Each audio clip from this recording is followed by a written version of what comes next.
Here's something crazy. Almost 90% of startups collapse. And the reason has nothing to do with the product or service they are offering. It's the founder's mindset, the structure of the business, and the strategy behind it. For example, large language models like ChatGPT, they're not going to recommend you if they don't know who you are. So it's not what you know, it's what you show. This episode, we are joined by Greg Cassar, a self-made multi-millionaire growth hacker and investor who's helped scale over 350 companies and built businesses generating over $2 million a month in sales. But what's even more impressive is the lifestyle he's built around it, surfing every day, spending quality time with family and mentoring other entrepreneurs to create businesses that give them freedom, not burnout. This conversation, we break down exactly what founders need to succeed in 2025, the silent mistake that destroy most startups, and the mindset shifts that separate fast-growing companies from failing ones. If you're an entrepreneur, creator, or a future business owner who wants to scale smarter, not harder, you're in the right place. Enjoy this episode. This is The Growth Concept. Greg Cassar, welcome to The Growth Concept podcast. Thank you, Keone. It's great to be here. Greg, you've built multiple businesses and coach hundreds of entrepreneurs, and you've designed an incredible lifestyle by design.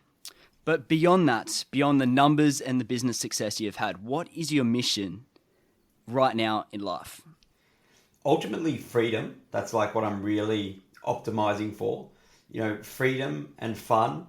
And then with what's left over, making a difference. So we've certainly planted a lot of trees and we've helped a lot of people. And, just this morning, I donated money for the people of Jamaica, that have just got rolled by a horrible hurricane and that kind of stuff. So it's good to have a little bit of excess. But 100% honestly, like what I'm doing is just optimizing for lifestyle and fun.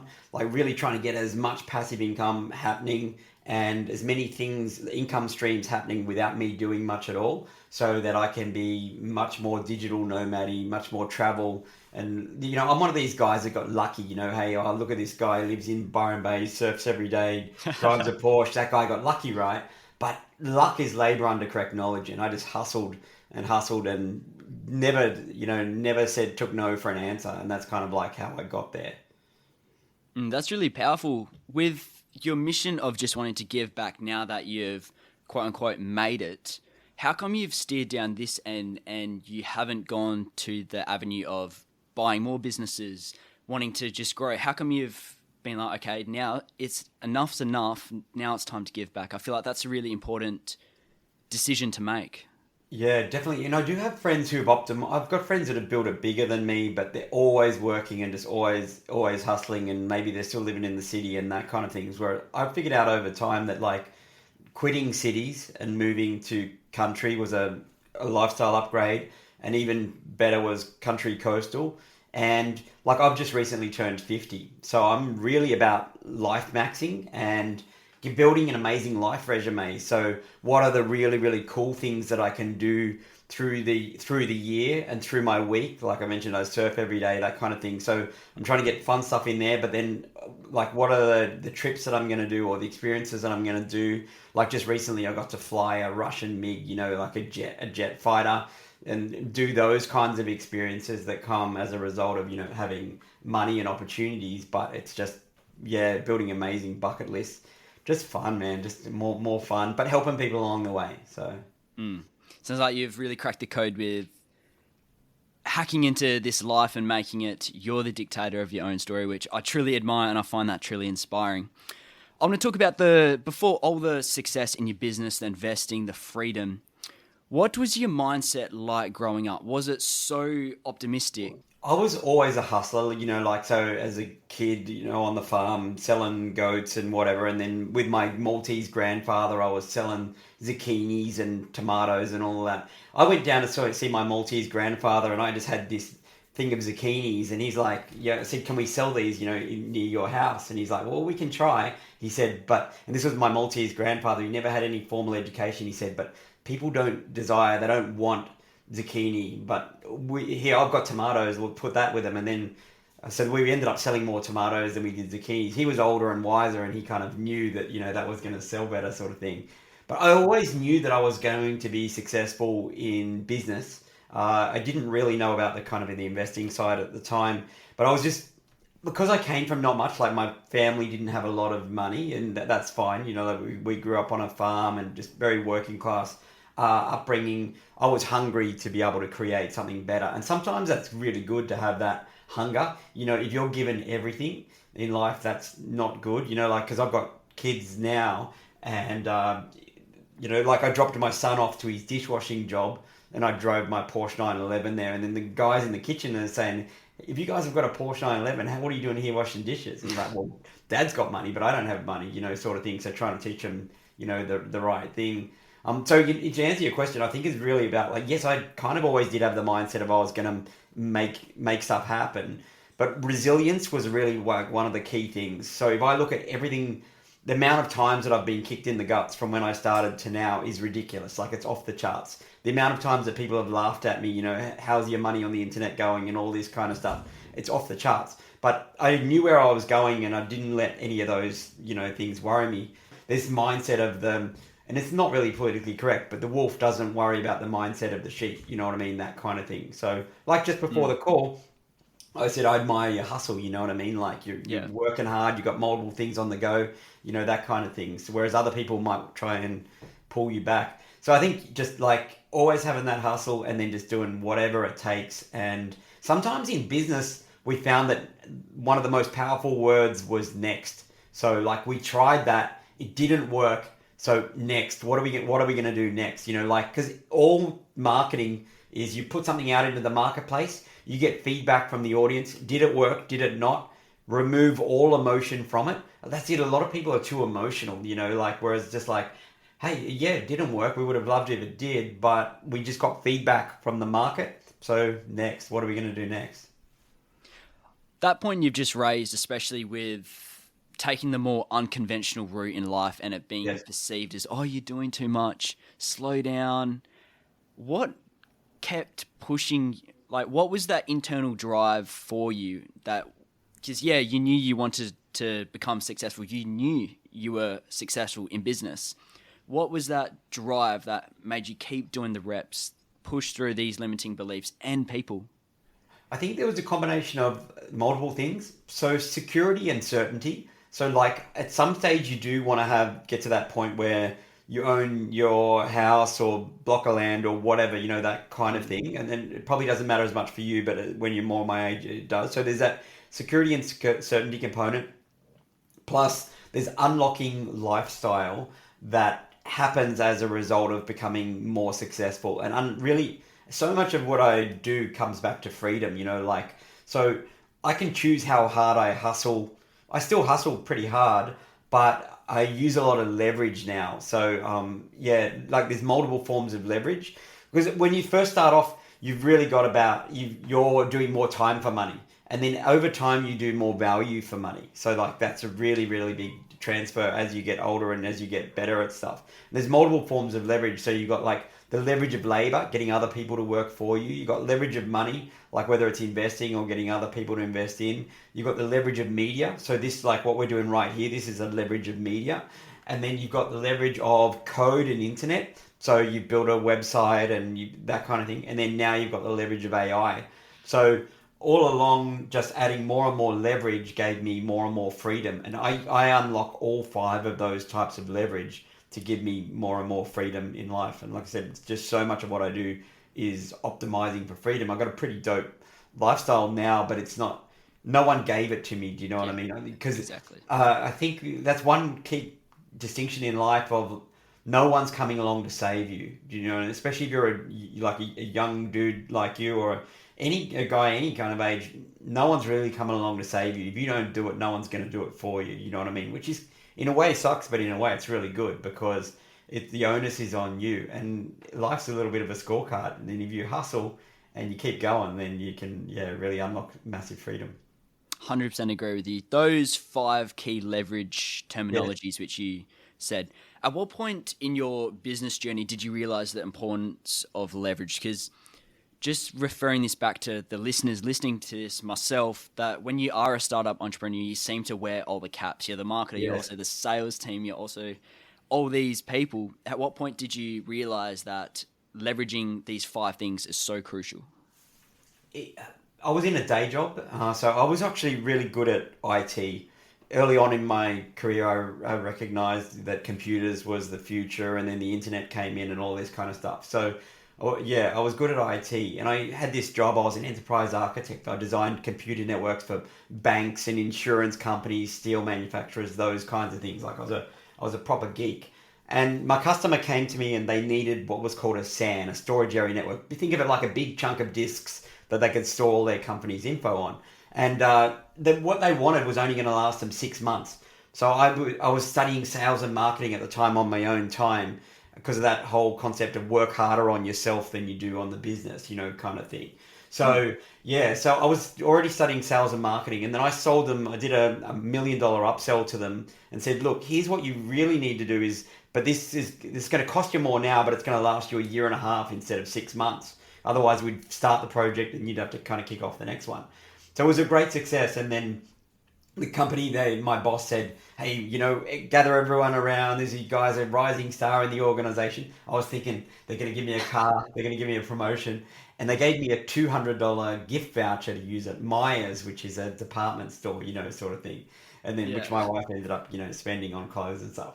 But it was kind of like, that's an example of life happening for you, not to you, because like it felt like a kick in the guts at the time. But that at that stage, I decided that 1 is the worst number in business. So 1 employer, 1 income stream, 1 source of traffic. Like I really, really got that. And that's when I really sort of figured out, hey, I need more leverage than this. And so within 6 weeks of that moment, I was out of the day job. And how I got out of the day job was because I'd been studying sales and marketing. There was a lot of people that were saying, hey, you're good at this internet stuff. Could you help me with that? So getting into an agency, while I don't think the agency is the best business model because you just keep getting busier and busier and busier, I do think it's a great way of getting out of the day job, and even something that you can do on the side while you've still got a day job, because you're getting paid to learn and you're kind of doing those reps. And then I got into e-commerce as well. I partnered up with another guy who was really good at investment property. And then we had this website, propertybooks.com.au. We started selling books and courses about investment property. But back then there was no Shopify, so we had to code our own website. There was no e-commerce store. Like getting a merchant was very, very difficult.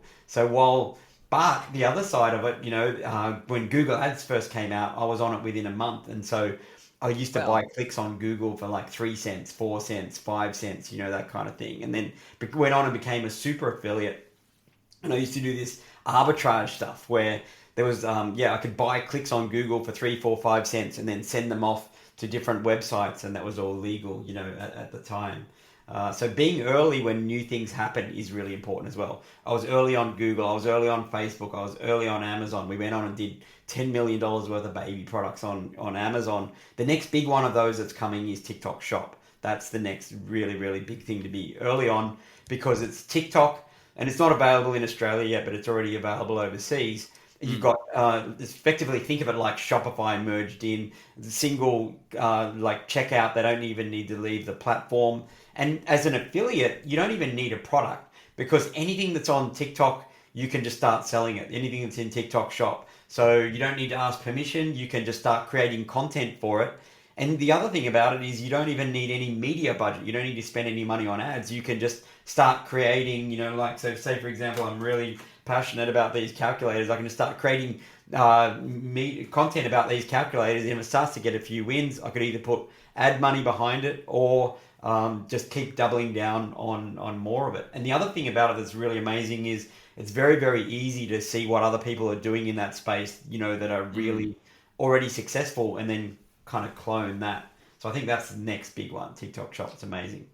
Getting in early is definitely one of those things where it's a game changer. And when you hear it from the public and it's on these mainstream media channels, genuinely, you've missed out at that time, typically. Yeah. You got into e-commerce in 2003, which is incredible because I wasn't even born yet. And this is like the foundation of everything that happened in 2020. All these wealthy people that have made a lot of money on e-commerce. Getting into e-commerce so early, what were some key fears that you faced mentally or around you that you had to overcome, and what mindset did you need to adapt? I don't think I ever had fear about it at Yeah, all right. because, my mindset was just like move with speed, test and measure, and get feedback. And then business came down to just the multiplication of capital.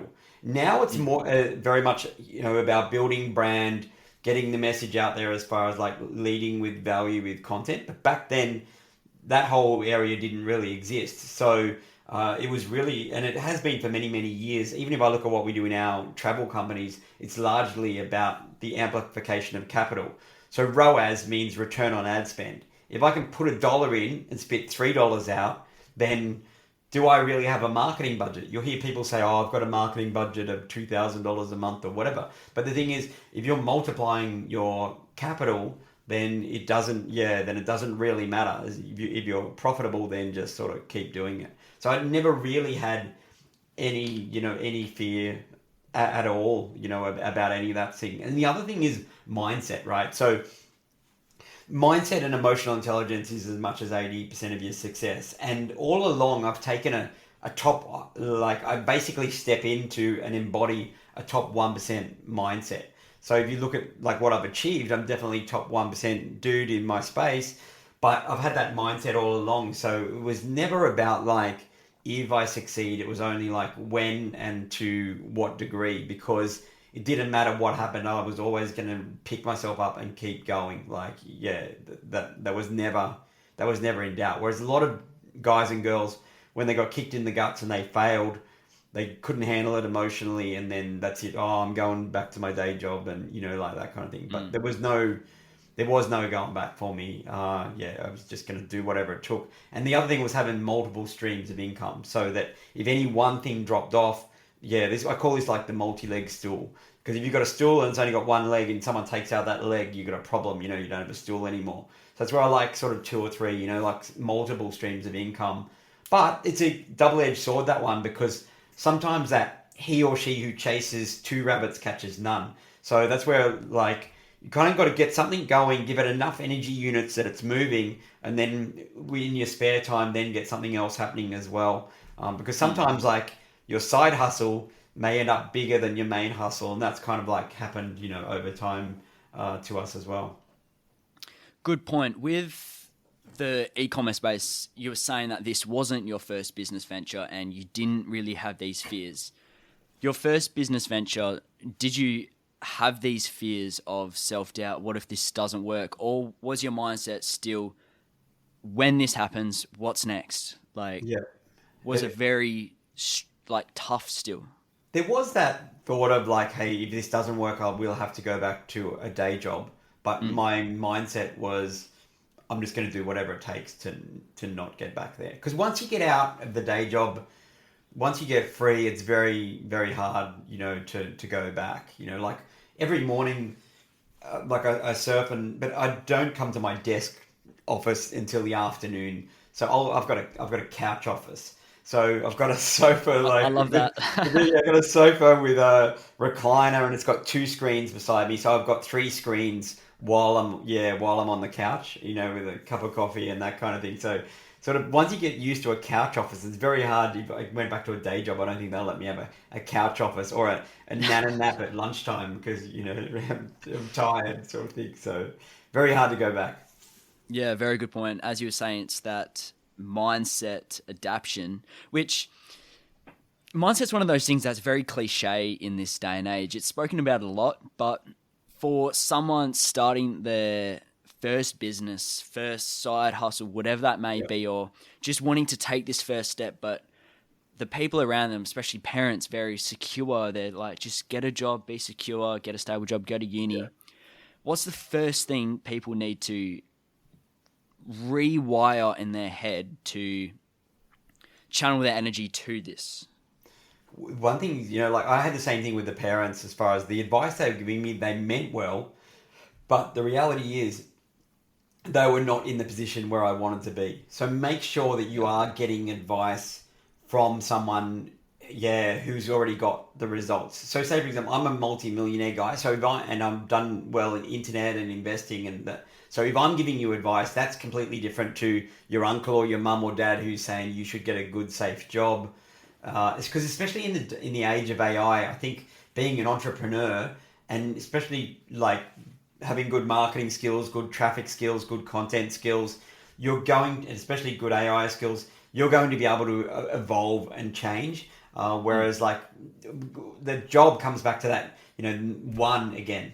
You've got one employer, and yeah, they can say we don't need you anymore, even if you're doing a great job. And because that's happened in our travel companies as well, where we've got amazing people, but over time AI has taken their jobs, and this has happened, very recently as well. It's just a fact of life. If you want to compete, you've got to trim the costs out. And yeah, so I've had people being replaced by a $20 a month tool. That's the reality of it. So Like AI is taking over those low valued repetitive tasks, which is interesting seeing it evolve in real time and the ability to adapt and implement that into your startup, which for young individuals starting their startup in 2025, what are some mistakes you see that come up quite frequently in the people you coach, and what can we do to push through that?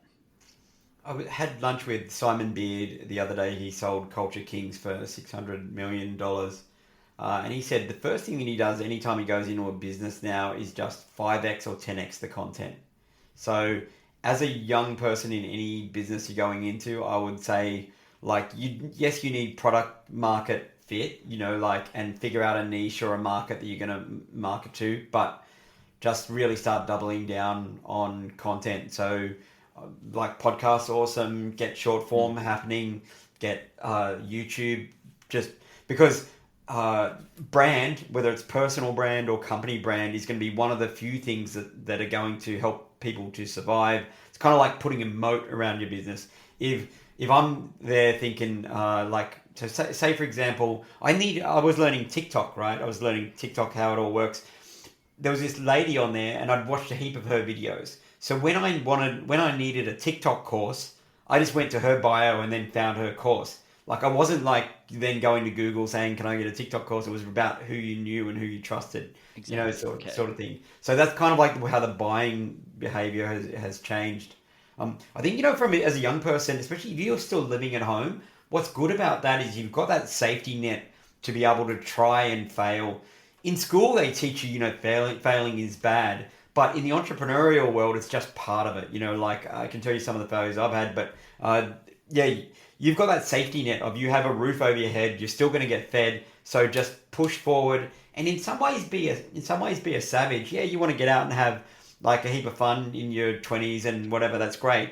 But also, when everyone else is resting, just hustle, just hustle, just hustle. And it's really like, yeah, the keep learning mindset, keep learning, the emotional intelligence, the traffic stuff, learn the content stuff, learn how to sell, learn funnels, because with business, there's what I call the profit triad. So we need to optimize in three main areas. We need to get more customers, we need to get them spending more, and we need to get them coming back again. So if we can get that kind of flywheel happening, then it just really, really, increases profits.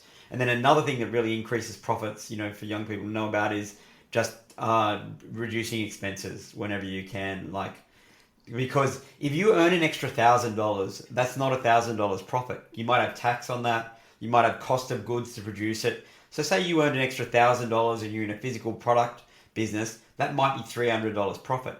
But if you reduce your expenses by $1,000, that goes straight to the bottom line. So that's $1,000 worth of profit.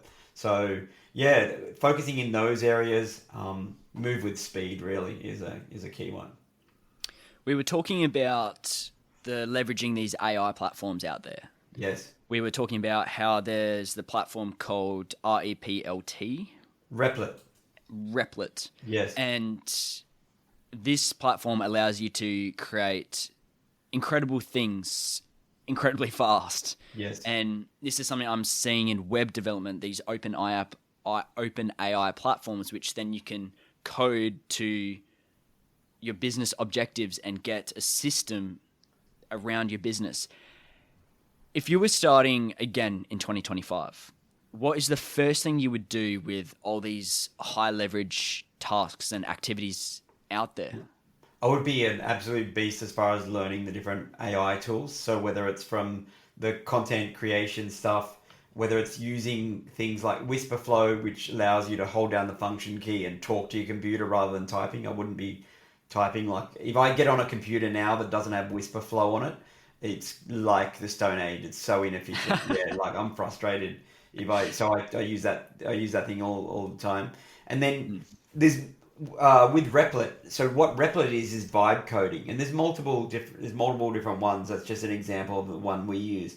So vibe coding is instead of like having to code everything, if you want to build yourself a SaaS, software as a service, you can then tell it what you want and then basically just keep refining the requirements, but you're talking to it and then it goes off and does the coding for you. Because there's a couple main types of business model. So when you're thinking about going online, you can be a services business. So say, for example, you're an accountant or whatever. You can have an info business. So you've got books, courses, that kind of thing. You can have e-commerce, so which is physical products. And then you can also have a SaaS, software as a service, where you're really leveraging code and internet and these days AI as well. There's no doubt about it that SaaS is the best business model, software as a service. So, because I've done really big numbers like with e-com, services, all that kind of stuff, but SaaS doesn't have the same cost. So like I mentioned that we did the Amazon business and there was Shopify as well. We did over $10 million worth of baby products.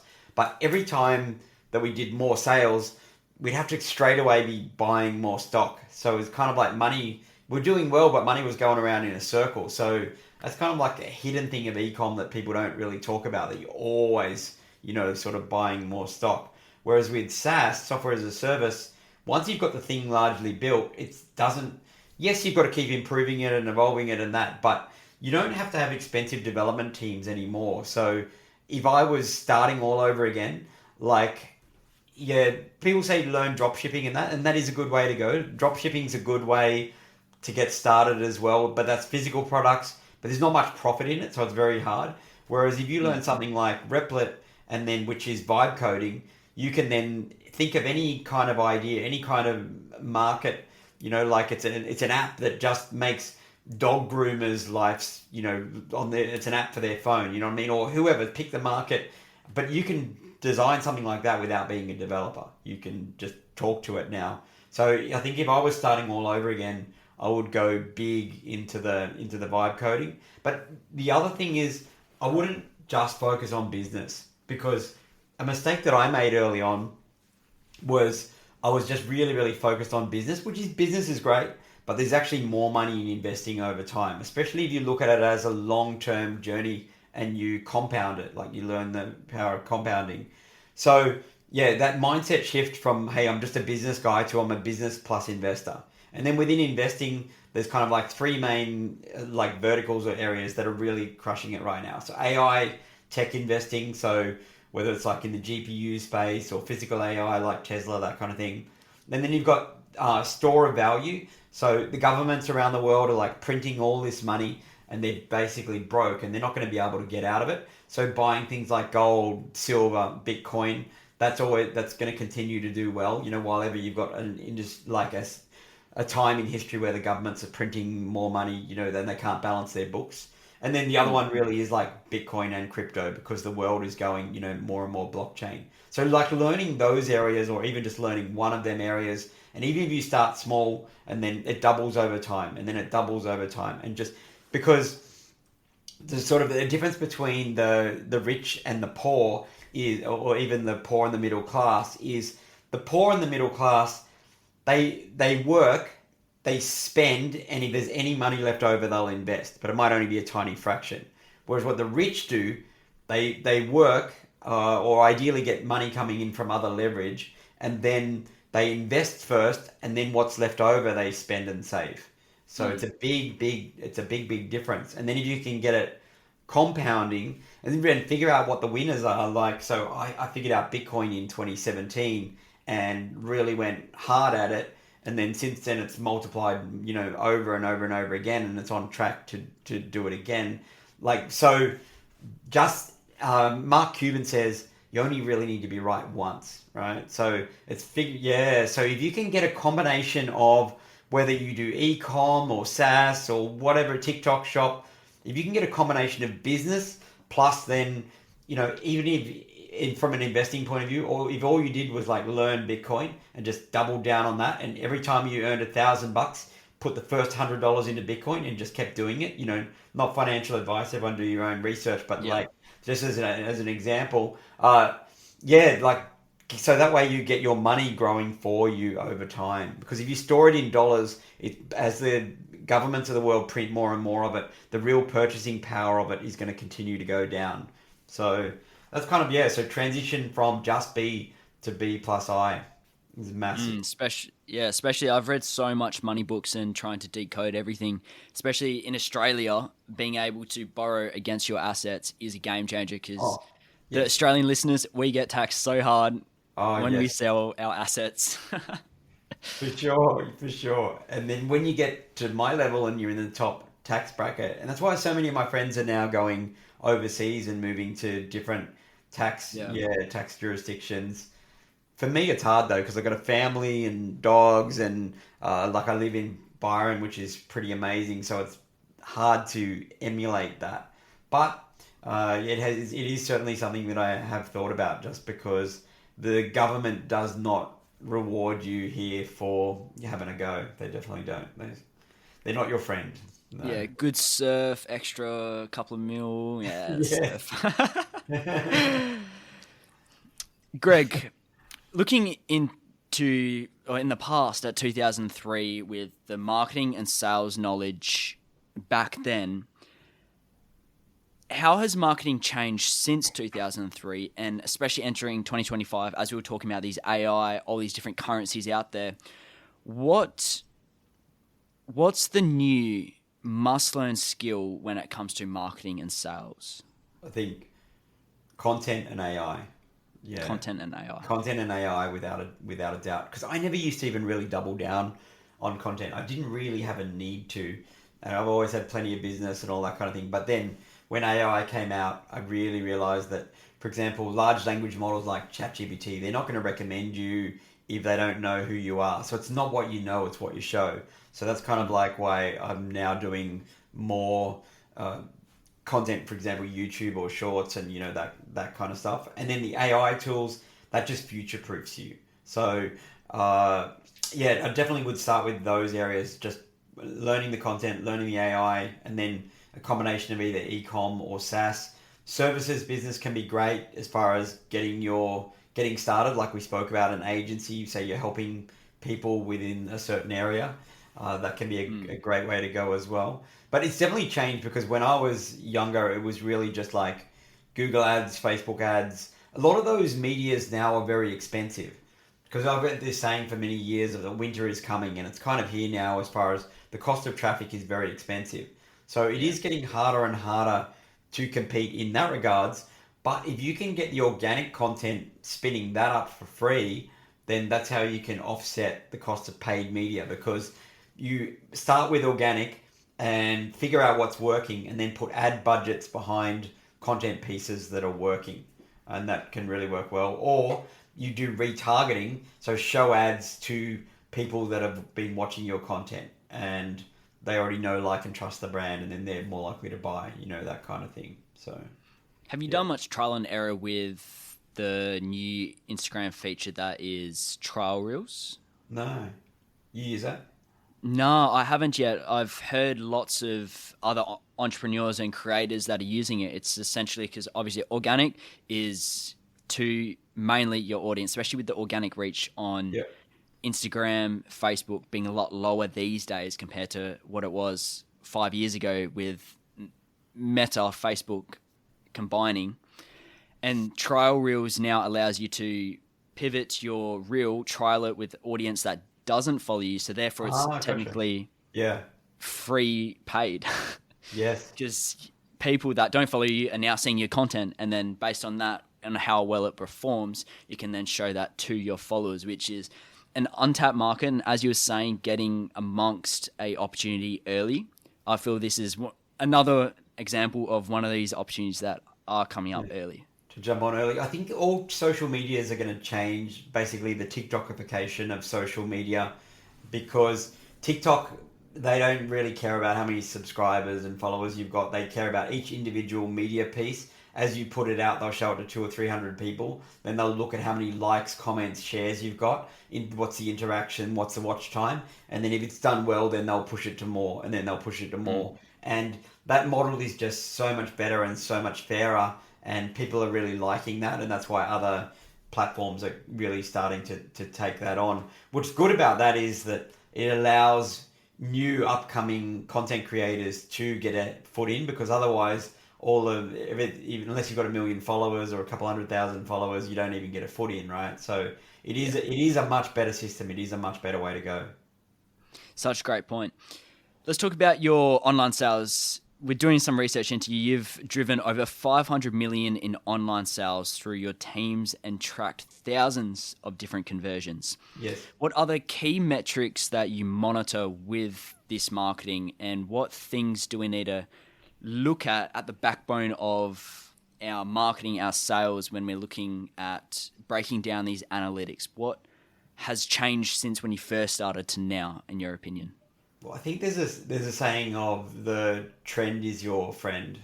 So have you read the book Rich Dad, Poor Dad? Yes. Yeah. So that was like a pivotal book for me. One thing that was a pivotal change for me, Rich Dad, who's Keith Cunningham from those books, I got to do the 4-day MBA with him when he came to Australia back a few years ago, and then that was amazing, and I really learned a lot more financial intelligence as a result of that with businesses. And one of the things that came out of that was the trend is your friend. So one piece of data on its own is no good, but seeing, hey, well, how does that compare to last week or the week before, that kind of, or the last day or the day before, it really makes a difference. Working with over 300 businesses, what I've found is that if you don't have regular stats, and so either you build it in your own dashboard or you're writing it off to a Google sheet or whatever, so that you can see, okay, how much did we spend on traffic? Like, what was our cost of acquisition? How many sales did we get? What was our return on ad spend? And then you might need to break it down by campaign and that kind of thing. If you don't know that, then you're basically throwing your money away. So, and being able to identify, hey, it's dropping off or it's picking up, and then if it's picking up, being able to put more money in it, or if it's dropping, or if something's not profitable, being able to cut it, because everything comes down to, running the winners long and cutting the losers short, sort of thing. The trend is your friend, and really, really having good math.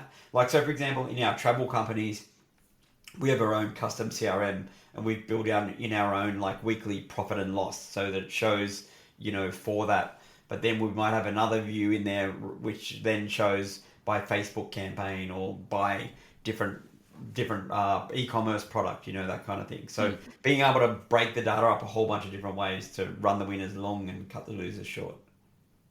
Is this something you're seeing a lot of new startups struggling to adapt, or vice versa? Most new startups don't do it, as far as, but maybe I'm wrong, but the most successful business owners I see, they definitely, either whether it's weekly or daily, monthly is kind of too long. You need to know, hey, how did we go compared to last week? That kind of thing, as far as what did we spend? What was our return on ad spend? What's our acquisition cost? That kind of thing, so that we know, because there's this saying of directionally correct. So you don't need to be doing everything right. You just need to be constantly moving in the right direction. So if you're doing that, then it allows you to be directionally correct and pivot and change. And this is where just remove all emotion from it, as far as it's all just feedback from the market.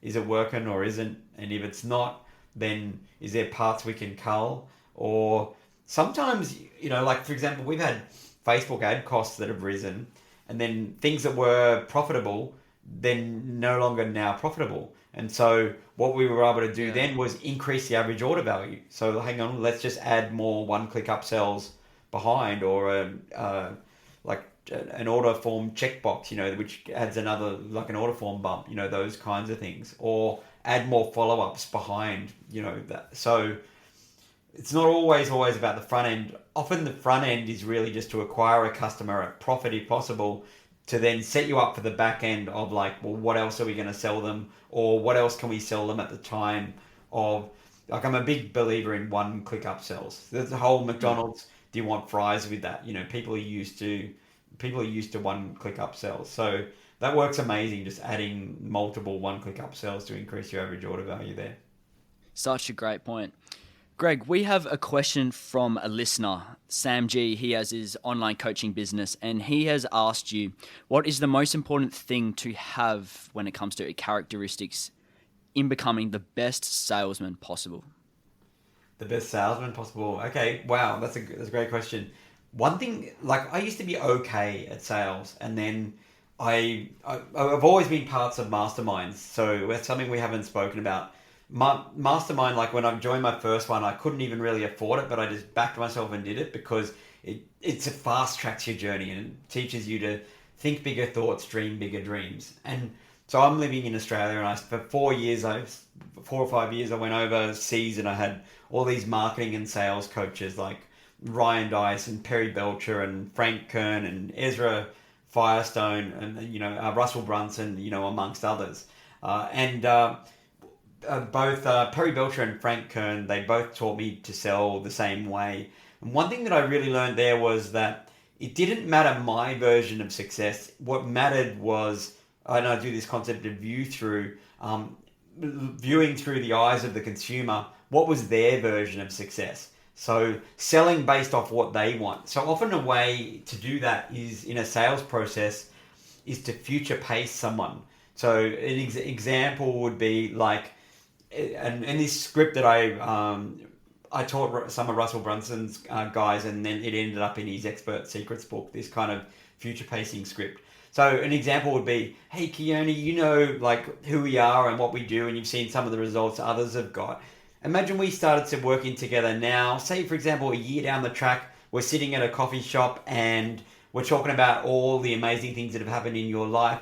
What would have had to have happened for you to say, wow, Greg, that was the most amazing thing, personally, professionally. So what does success look like to you, Keone? And then from there, I zip it, right? So then they tell you what their version of success is. And then, because otherwise you're selling based off your version of success. So that's kind of like future pacing, in the sales process. When I learned to do that, that was like a big, big game changer as far as my closing, the closing rate.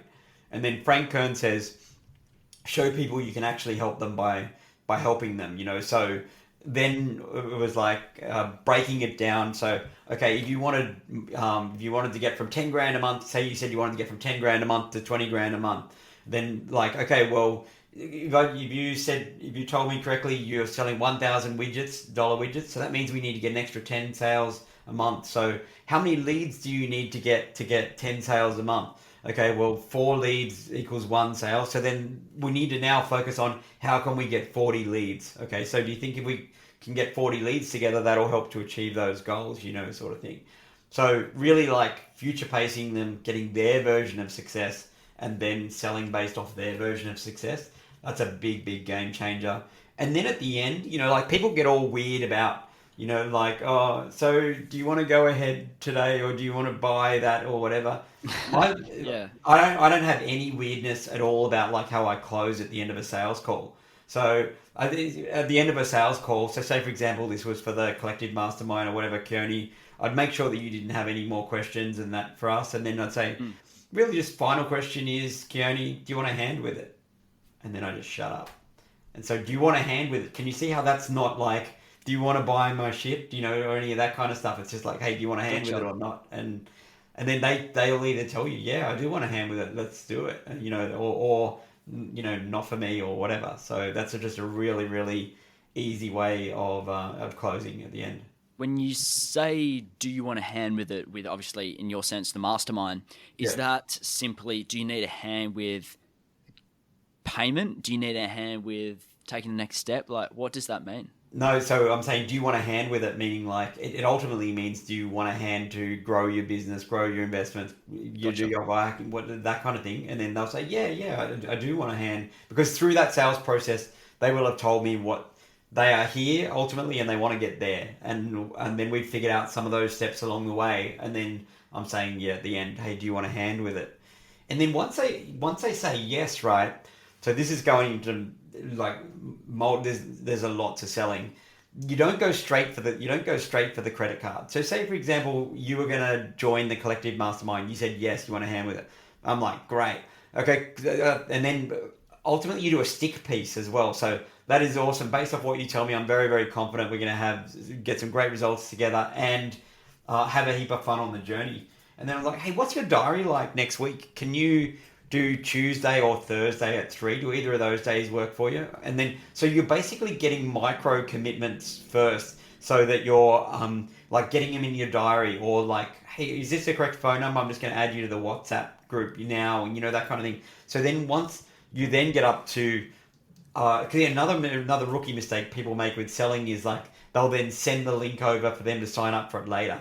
That you'll lose half the sales. So in that, it's like, I'll fill out the paperwork now for you, save you the hassle later. So is this the best email? Is this the best phone number? Is this the best address? Cool. And then what business card did you want to use for that, Keone? And that's kind of like the last step, because if I see it all the time, like people here, I'll send you the link and then they'll get around to it and they don't actually get around to it. So Good yeah, point. that's a lot to it, but yeah, I got very good at selling over time, and yeah, there's some of the finer points. I feel like there's definitely a future episode within just sales. I'm Yeah, happy to. so intrigued in the whole concept, and I think it's such a deep topic to tap into that so many people in their startup, whether that's personal life, professional life, that such a great skill to learn as well. Yeah, nothing happens till a sale is made. But there's the marketing side is more leveraged. So Yep. getting good at online sales is more important initially than being able to sell. But I think that psychology and the just being able to capture leads and then close them over the phone. And there's no doubt a set and a close works better than just a close as well. So in our organization, like Jules, my wife, she'll if a new lead comes in from the mastermind or something, she'll talk to them first and then sort of qualifies them as to whether or not they'll even go into my diary. But then pre-sales of like, hey, this is going to be good for you, that kind of Mm. thing. There's no doubt that a set helps before a closing call. And then Frank Kern used to also say, make sure that they always know the price. Don't. Some people want to surprise them with the price at the time, but that's kind of like you don't want to have sales calls if they don't know the price. Is the way that I look at it, because you don't want the price to be an objection. You want them to come into it knowing what it is. Such a good point. Greg, I got a couple last questions for you. Sure. If you could go back to your younger self with all the knowledge you have now, what would you tell yourself and why? You could achieve it a whole bunch quicker now.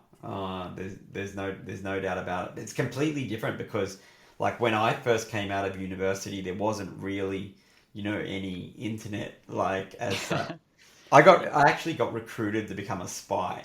So yeah, so at Wow, watch out. university, yeah, this is how, because the internet was so young. At university, I had no money, and so I put myself in the army as a reservist. So I was an infantry rifleman.